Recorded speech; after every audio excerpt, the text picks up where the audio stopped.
Hi, today I'm going to explain a sci-fi show called The Gifted.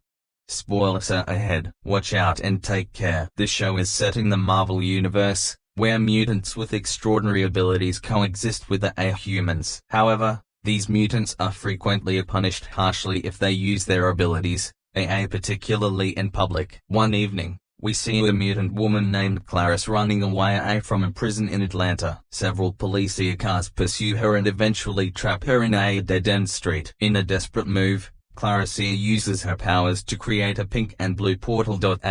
She quickly jumps to the other side before the cops can catch up, bringing the chase to an end. Elsewhere, we see three other mutants nearby, which include John, Marcus, and his girlfriend Lorna. John, who has the powers of foresight and enhanced senses, figures out that a mutant woman is hiding nearby and is in danger. They decide to approach her and eventually find Clarice hiding in an office far an old building. She isn't happy to see them, but the trio clarifies that they're with the mutant underground and have come to help. Their conversation is cut short when a police squad arrives and surrounds the building. The begin firing a barrage of bullets, so Lorna uses her magnetism powers to ram the patrol cars into one another. At the same time, Marcus uses his ability to manipulate lights to blind the officers. The mutants then attempt to flee, but Marcus is unfortunately shot in the shoulder. Lorna is also restrained, and this prompts the other mutants to make a desperate escape. The next morning, we see a married couple, Rita and Caitlin Strucker, in a meeting with their son's school principal. The couple reveals that their son, Andy, has been constantly bullied by fellow students. The principal agrees to address the matter, but Reed isn't fully convinced. He warns that if the bullying continues, he will be forced to sue the school. Afterward, Reed heads to work, and we learned that he is a prosecutor. He approaches an imprisoned Lorna and offers her a reduced sentence in exchange for information about the mutants hiding in the city. She refuses to cooperate and begins torturing him using her powers. But then Reed takes out a file and shows Lorna something, causing her expression to suddenly change. She appears scared, and Reed advises her to carefully consider her situation before leaving. That night, we see Andy and his older sister, Lauren, leaving for a dance party in the school gymnasium. As soon as they arrive, Lauren gets so busy having fun with her boyfriend. This leaves Andy alone, and he's soon spotted by his bullies. They drag him to the bathroom and accuse him of complaining about them to the principal. The poor boy denies it, but they start tormenting him by dousing him in hot water. This prompts Andy to scream in pain, and something really weird happens. His scream causes the rafters to shake and the gymnasium eventually collapses. In the aftermath, the students begin running away in panic. Lauren, however, refuses to leave without her brother and rushes to the bathroom. The building is now on the verge of collapsing, but Lauren uses her force field power to form a barrier, revealing that she is also a mutant. She eventually manages to find her brother and runs away from the school. Later, at home, the siblings inform their mother about everything that happened and reveal that they are both mutants. This leaves Caitlin shocked and conflicted, as their father's job involves hunting mutants like them. At this moment, several officers show up at the house to detain the siblings. Caitlin refuses to allow them inside, but the UISS push her and force their way in. This leaves Lauren and Andy with no choice but to use their powers. They successfully fight off the cops and the family manages to drive away in a car. After some time, Caitlin calls her husband and informs him about their children's secret. He soon meets them at a cafe till the copyright and is stunned by this new information. After careful consideration, Reed assures them that his family is his first priority and he won't abandon them. He suggests that they flee to a country with a few restrictions on mutants, such as Mexico. The family then checks into a nearby motel and decides to hide out for the time being. The next morning, Reed uses his contacts and manages to gather information about the underground mutant group. He gets Marcus' number and gives him a call. Reed explains that his kids are mutants and that he needs help getting them across the border. He also reveals that he is prosecuting Lorna but can help her escape. Upon hearing all of this, Marcus initially refuses, as he thinks it's some sort of trap. When Reed discloses that Lorna is pregnant, He is left stunned. He eventually agrees to help the family and gives Reed a location to meet. After some time, Marcus and Reed meet up at a bar to discuss the conditions. Marcus claims that he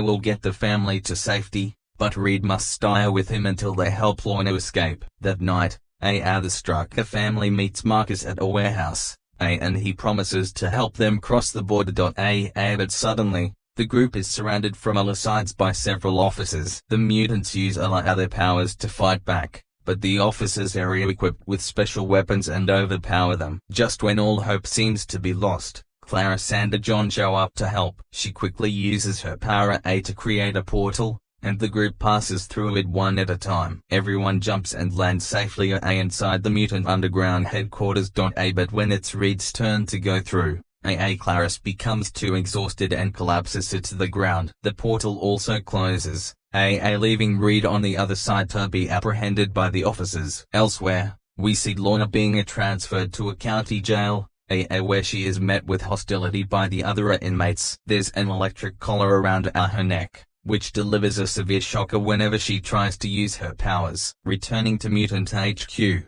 the Strucker family is concerned about Reed's well-being. Marcus promises that he'll find him, as he also needs him to get Lorna out. Meanwhile, Clarisse's condition deteriorates, and Caitlina suggests that she needs a doctor. But the other mutants argue that she's wanted by the authorities and they can't take her to the hospital. To make matters worse, an unconscious Clarisse starts randomly opening a portal to a faraway country road. This freaks out the mutants, as they can't risk revealing their location to the civilians. Fortunately, Lauren takes charge and closes the portal with her force field. Caitlina then reveals that she is a former nurse and can help stabilize Clarisse's condition. However, she will need the appropriate medication, which are only available in hospitals. She and Marcus set out on the road to find it, while everyone else tries to keep Clarisse's fits under control. Elsewhere, we see Reed detained in our prison,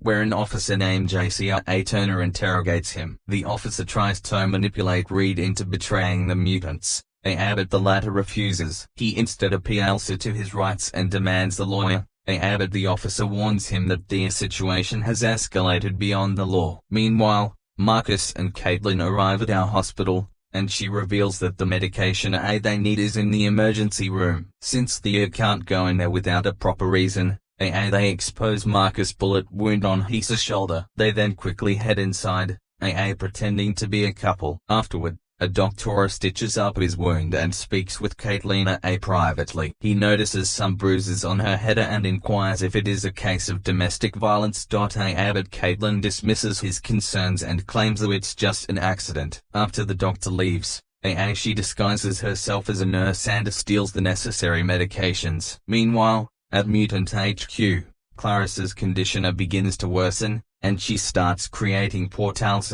more frequently of the same place. The mutants see several cops on the other side, and Lorna manages to close the portal with great difficulty.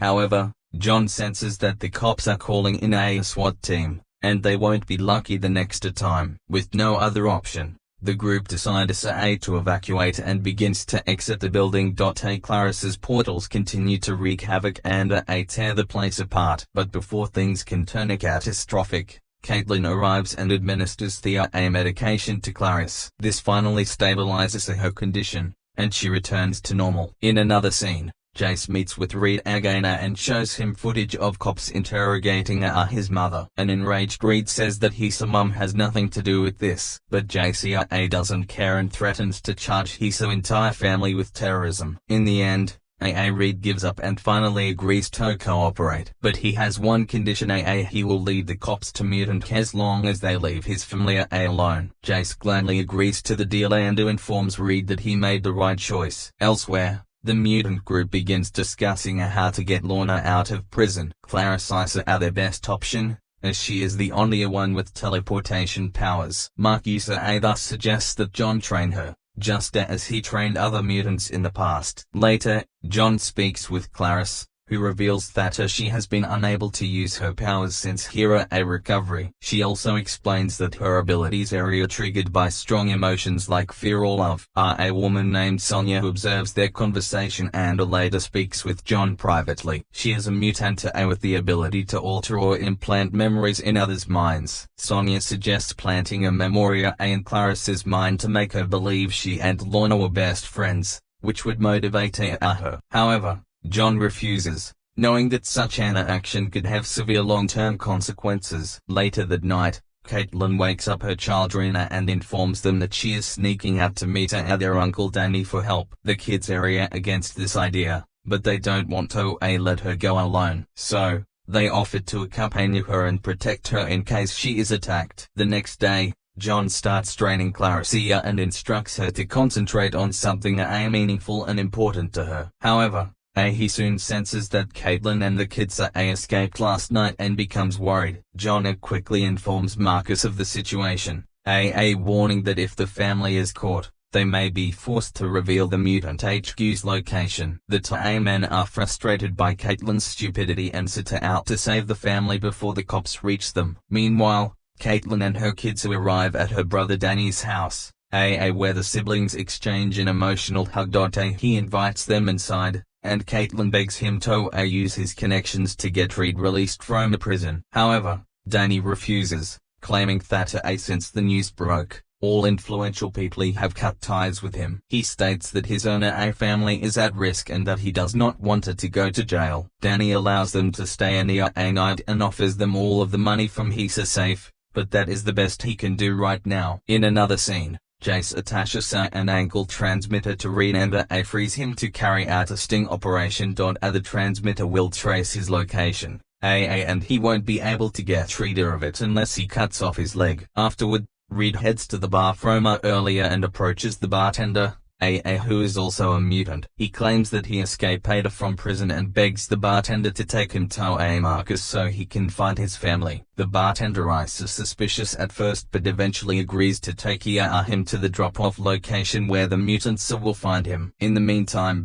he takes Reed to a back room where an innocent mutant mother and her daughter are already waiting. The mother takes away Red's pain from his wound and reveals that they are also going to Mutant HQ tonight. Later that evening, the bartender drives the mother and daughter, as well as Reed, to the drop-off location. Reed has a dead serious face throughout the journey, so the little girl assures him that everything will be fine. She claims that they're heading to a safe place where the bad guys won't find them. Upon hearing her innocent words, Reed is struck with immense guilt and he immediately asks the vehicle to be stopped as the police are following them. The bartender is shocked by this information but says that he can't stop the vehicle. Hence, Reed opens the door and simply jumps out. The bartender then uses his powers to make the vehicle vanish, allowing them to flee from the cops. Soon after, Jace approaches Reed, who is lying on the ground, and informs him that he has lost his only chance to see his family. The next day,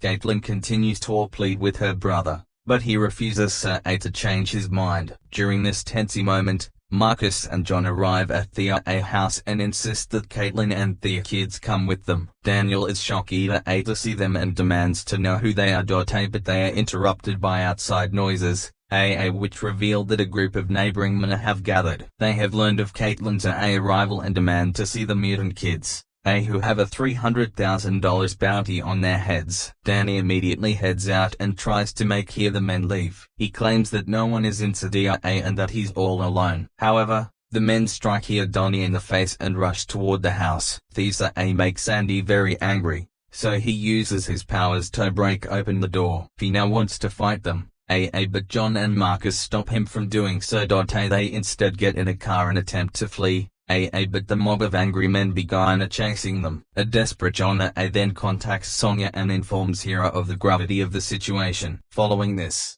Sonia approaches Claricia and requests her to create a portal, but the latter is unable to do so. When nothing else works, Sonia implants false memories of Clarice and John kissing and falling in love. It's a powerful memory, and now Clarice has something to care about. Sonia reveals that John is in danger, So worried Clarice follows her to the middle of an open road. She then opens a portal big enough for a car, allowing the mutant group to safely escape the mob. In the aftermath of this incident, Clarice hugs John with affection, expressing how relieved she is to find him safe. This perplexes John, and he speaks with Sonia privately, asking what is going on. Sonia reveals that she gave Clarice the memories of what happened between them in the past. We then learn Sonia and John have feelings for each other but decided not to date for the sake of their mission. John is stunned to realize that those memories are now planted in Clarice, and he knows it won't end well.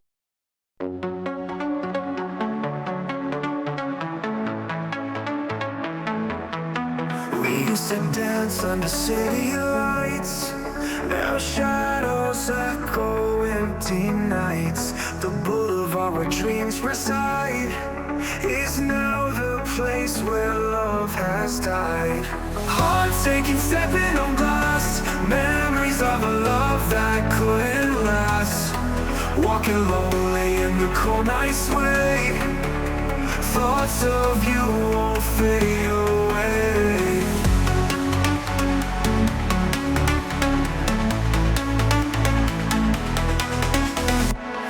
Pictures of us haunt these walls. Laughter echoes down empty halls. What's so bright now turn to gray. Colors of you slowly fade away. Hearts aching, stepping on glass. Memories of a love that couldn't last. Walking lonely in the cold night sway.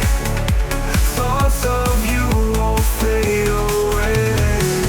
Pictures of us haunt these walls. Laughter echoes down empty halls. What's so bright now turn to gray. Colors of you slowly fade away. Hearts aching, stepping on glass. Memories of a love that couldn't last. Walking lonely in the cold night sway. Thoughts of you won't fade away.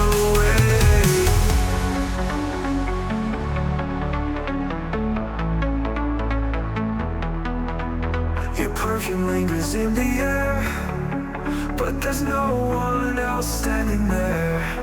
In the silence, pain amplifies.